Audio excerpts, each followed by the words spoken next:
Hello there, fellow humans. Tonight, we're diving headfirst into the often ignored world of prisons.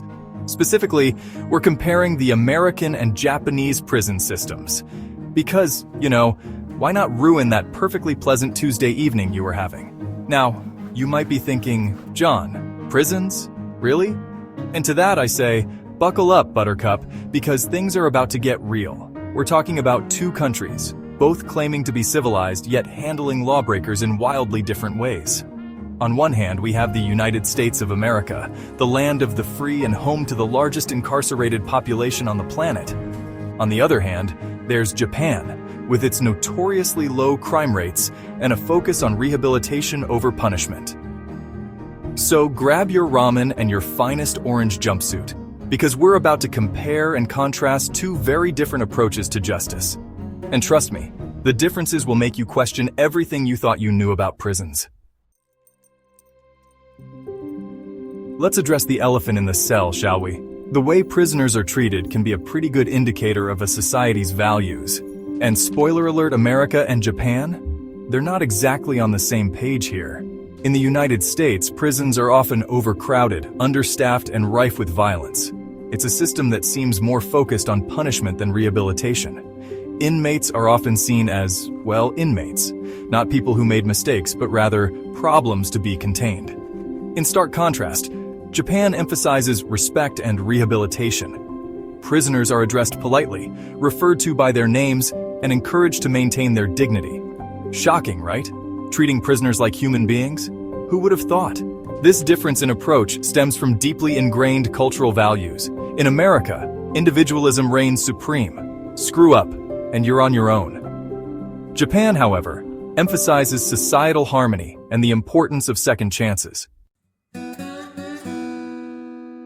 Okay, folks, let's talk living arrangements, because nothing says rehabilitation like being crammed into a concrete box with inadequate sanitation.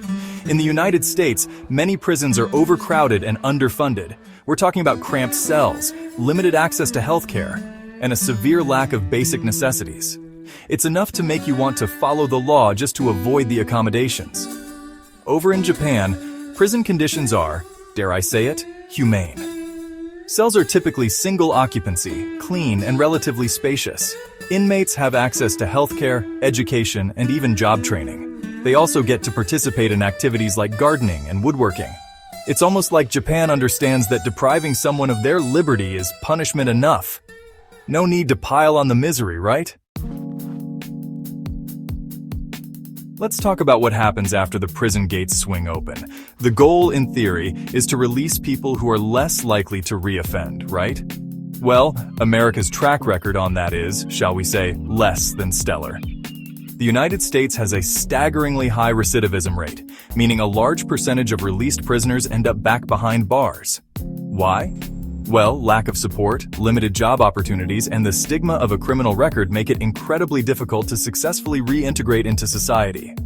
Japan, on the other hand, boasts a remarkably low recidivism rate. This is largely attributed to their focus on rehabilitation and reintegration. Prisoners receive vocational training, counseling, and assistance with finding housing and employment upon release. It's almost like Japan has figured out this whole breaking the cycle of crime thing. Who knew a little compassion and support could go such a long way? Section 5. Culture shock. How societies shape their prisons. Now let's unpack why these differences exist. Spoiler alert. It's not because Americans are inherently crueler or Japanese people are magical beings of empathy.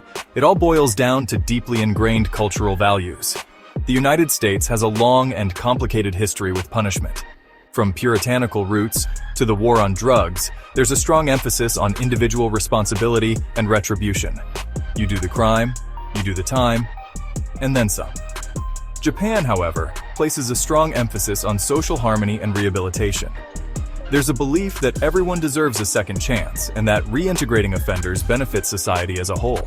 It's a more collectivist approach, where the focus is on restoring balance rather than exacting revenge. Section 6. Land of the free, home of the incarcerated. America's mass incarceration problem. Let's talk numbers, folks. The United States has the highest incarceration rate in the world. Yep, you heard that right. We're number one. Except, not in a good way. Not in a good way at all. America imprisons a disproportionate number of its citizens, particularly people of color and those from low-income backgrounds. This mass incarceration trend is fueled by a complex web of factors, including mandatory minimum sentencing laws, racial bias in the criminal justice system, and a for-profit prison industry that benefits from putting more people behind bars. It's a system that seems more concerned with warehousing human beings than addressing the root causes of crime, and it's a system that's crying out for reform. Section 7. Second Chances. Japan's focus on reintegration. Now let's hop across the Pacific to Japan, where they seem to be doing something right. Japan has a remarkably low crime rate and an even lower recidivism rate. How do they do it? Well, it all comes down to their focus on rehabilitation and reintegration. From the moment someone enters the Japanese prison system, the focus is on preparing them for life after release. They receive vocational training, counseling, and assistance with finding housing and employment. The goal is to equip them with the skills and support they need to become productive members of society. It's a system that recognizes that everyone makes mistakes and that everyone deserves a second chance. And you know what? It seems to be working. Section 8. Can we fix it? Reform and controversy in two different worlds. So where do we go from here? Well, both the US and Japan are grappling with their own set of challenges and controversies. In the US, there's a growing movement for criminal justice reform. People are demanding an end to mass incarceration, an end to racial bias in the justice system, and a greater focus on rehabilitation over retribution. It's a long and uphill battle, but there's hope for change. In Japan, the prison system, while considered humane by many, isn't without its critics. Some argue that the focus on conformity and strict rules can be psychologically damaging. Others point to the low wages earned by prisoners, which can make it difficult for them to reintegrate financially. It's a reminder that no system is perfect, and that there's always room for improvement. Section 9. Different cells, same humanity, a final thought. So, there you have it, folks. A whirlwind tour of two very different approaches to justice. The American and Japanese prison systems offer a stark contrast in how we treat those who break the law. One thing's for sure, the way a society chooses to punish its offenders speaks volumes about its values. Do we prioritize retribution or rehabilitation? Do we see prisoners as individuals deserving of dignity or as problems to be managed? These are questions we all need to grapple with.